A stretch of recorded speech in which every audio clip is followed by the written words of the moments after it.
Hello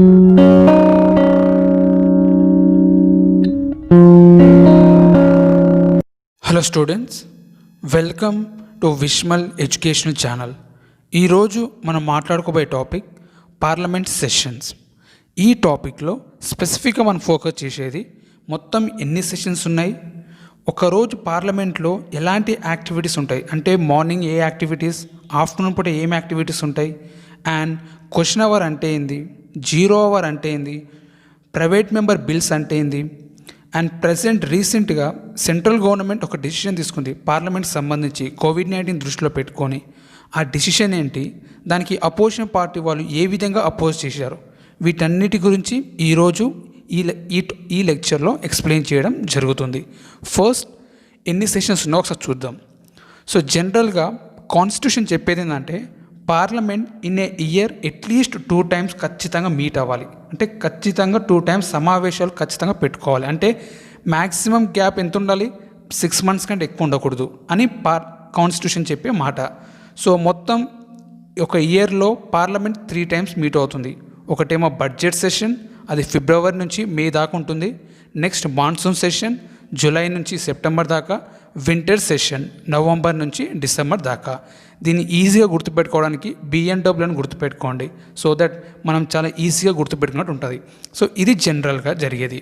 so ఇక్కడ ఈ sessions ఎవరు కండక్ట్ చేస్తారు, ప్రిసైడింగ్ ఆఫీసర్స్.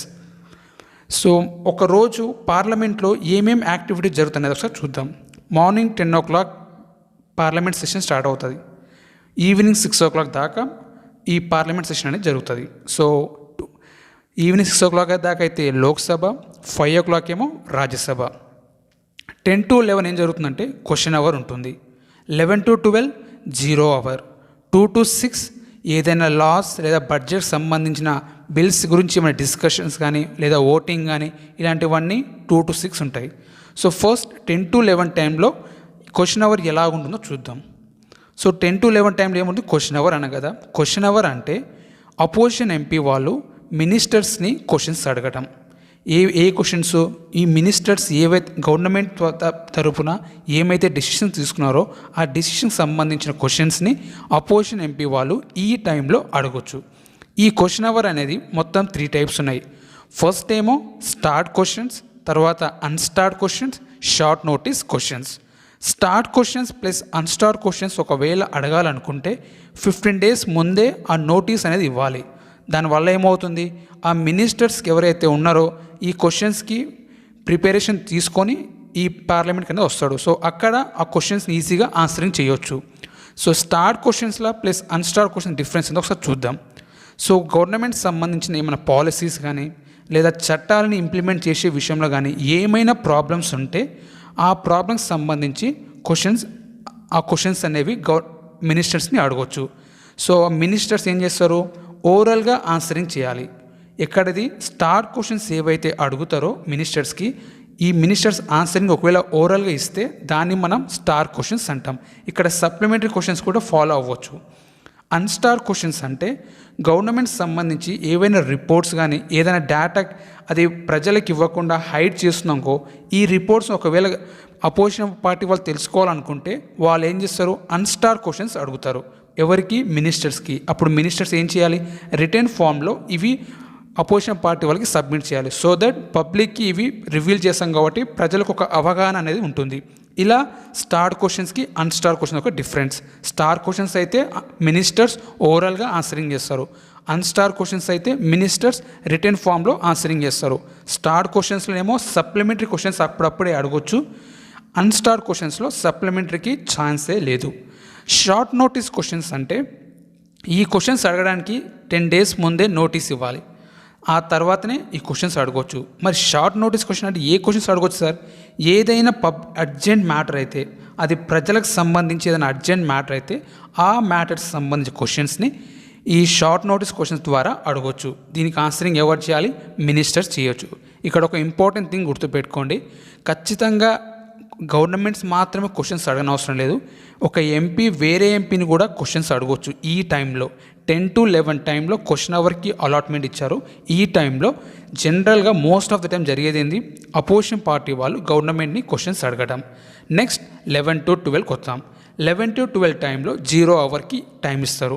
0 అవర్ అంటే ఇది మన పార్లమెంటరీ ప్రొసీజర్లో ఎక్కడ కూడా దీని గురించి మెన్షన్ చేయలేదు. ఇది ఇండియన్ ఇన్నోవేషన్, అంటే వేరే ఏ కంట్రీస్లో లేనిది మన ఇండియాలో మనం ఫాలో అవుతున్నాం. మరి 0 అవర్ అంటే ఏంటి సార్? ఇక్కడ ఏం అడుగుతారు?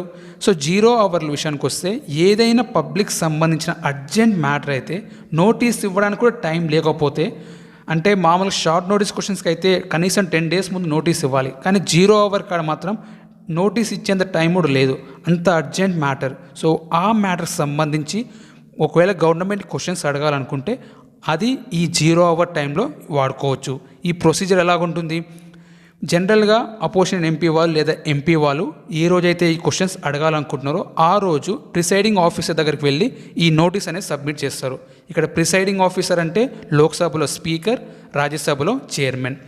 ఒకవేళ స్పీకర్ లేదా చైర్మన్ ఈ క్వశ్చన్ ఏదైతే అడగాలనుకుంటున్నారో దానికి వాళ్ళు ఒప్పుకుంటేనే ఈ టైం అనేది 0 అవర్కి అలాట్మెంట్ ఇవ్వడం జరుగుతుంది. ఒకవేళ ప్రిసైడింగ్ ఆఫీసర్ ఈ క్వశ్చన్ అడగడానికి ఒప్పుకోకపోతే ఈ టైంని ఏదైనా పెండింగ్ ఇష్యూ, అంటే షార్ట్ నోటీస్ క్వశ్చన్స్ లాంటివి టైం సరిపోదు కదా క్వశ్చన్ అవర్స్లో, దాన్ని ఈ టైంలో ఈ 11 to 12 టైంని అలాట్ చేయొచ్చు. లేదా గవర్నమెంట్ సంబంధించిన రిపోర్ట్స్ని సబ్మిట్ చేయడానికి ఈ టైం అనేది ఇవ్వచ్చు. ఏ రిపోర్ట్స్?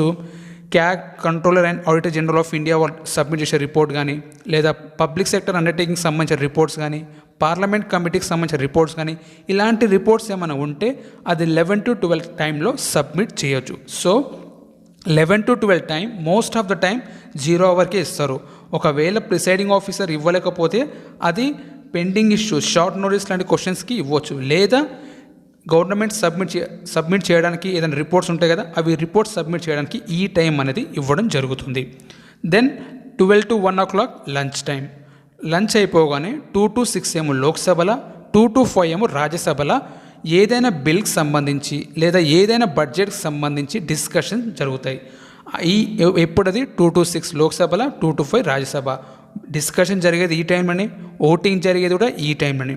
సో ఇది జనరల్గా ఒక పార్లమెంట్లో ఒక రోజు ఈ విధంగా గడిచిపోతుంది. 10 o'clock స్టార్ట్ అయిన స్టోరీ ఈవినింగ్ 6 o'clock లేదా ఈవినింగ్ 5 o'clockకి ఎండ్ అవుతుంది. సో ఇప్పుడు ప్రైవేట్ మెంబర్ బిల్ అంటేనో తెలుసుకుందాం.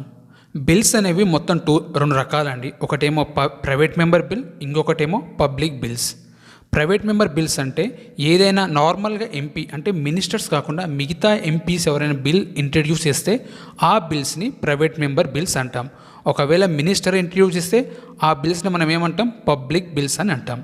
సో ప్రజెంట్ డే న్యూస్కి వస్తే గవర్నమెంట్ పార్లమెంట్ సెషన్కి సంబంధించి ఒక డిసిషన్ తీసుకుంది. ఏంటా decision? Question hour plus private member బిల్స్ని సస్పెండ్ చేస్తున్నట్టు, 0 అవర్ని కంప్లీట్గా రిస్ట్రిక్ట్ చేస్తున్నట్టు. రిస్ట్రిక్షన్ అంటే మహా అయితే ఎవ్రీడే 20 నుంచి 30 minutes దాకా టైం ఇవ్వాలనే ఆలోచనలో గవర్నమెంట్ ఉంది. Next, everyday parliament sessions only 4 hours మాత్రమే జరుగుతుంది. అది September 15th నుంచి October 1 దాకా మాత్రమే ఈ మాన్సూన్ సెషన్స్ జరుగుతాయని గవర్నమెంట్ తీసుకున్న డిసిషన్. సో ఈ డిసిషన్కి సంబంధించి గవర్నమెంట్ ఏ విధంగా జస్టిఫై చేసుకుందంటే, ఒకటి సోషల్ డిస్టెన్సింగ్ని ఎన్ఫోర్స్ చేయడానికి, సెకండ్ డిస్ఇన్ఫెక్షన్ని క్యారీ అవుట్ చేయడానికి, సో దట్ COVID-19 నుంచి మనకు ప్రివెంట్ చేసుకోవడానికి. ఇది గవర్నమెంట్ చెప్పే పాయింట్. చాలామంది regional parties, political activist, even opposition party వాళ్ళు, దెన్ న్యూట్రల్ పర్సన్స్ కూడా, వీళ్ళందరూ చెప్పే కామన్ థింగ్ ఏంటంటే క్వశ్చన్ అవర్ని సస్పెండ్ చేయడం ఏమాత్రం డెమోక్రటిక్ థింగ్ కాదని చాలామంది చెప్పే ఒపీనియన్. ఎందుకంటే గవర్నమెంట్ ఇంప్లిమెంట్ చేసే పాలసీస్ కానీ, లాస్ కానీ, లేదా గవర్నమెంట్లో జరిగే ఏమైనా ఫైనాన్షియల్ ఇర్రెగ్యులారిటీస్ కానీ, లేదా గవర్నమెంట్ తీసుకునే ఏమైనా యాక్షన్స్ కానీ, వీటన్నిటిలో ఏమైనా ప్రాబ్లమ్స్ ఉంటే క్వశ్చనింగ్ చేసే రైట్స్ ఒక క్వశ్చన్ అవర్లో మాత్రమే ఉంది. ఈ టైంలో మాత్రమే లెజిస్లేచర్ ఎగ్జిక్యూటివ్ని అకౌంటబుల్గా హోల్డ్లో పెట్టవచ్చు. కానీ ఇప్పుడు ఈ క్వశ్చన్ అవర్ని రిమూవ్ చేయడం వల్ల గవర్నమెంట్ చేసే రాంగ్ థింగ్స్ ఏవి కూడా క్వశ్చనింగ్ చేయడానికి ఎలాంటి ప్లాట్ఫామ్స్ లేవని చాలామంది చెప్పే పాయింట్. Thank you.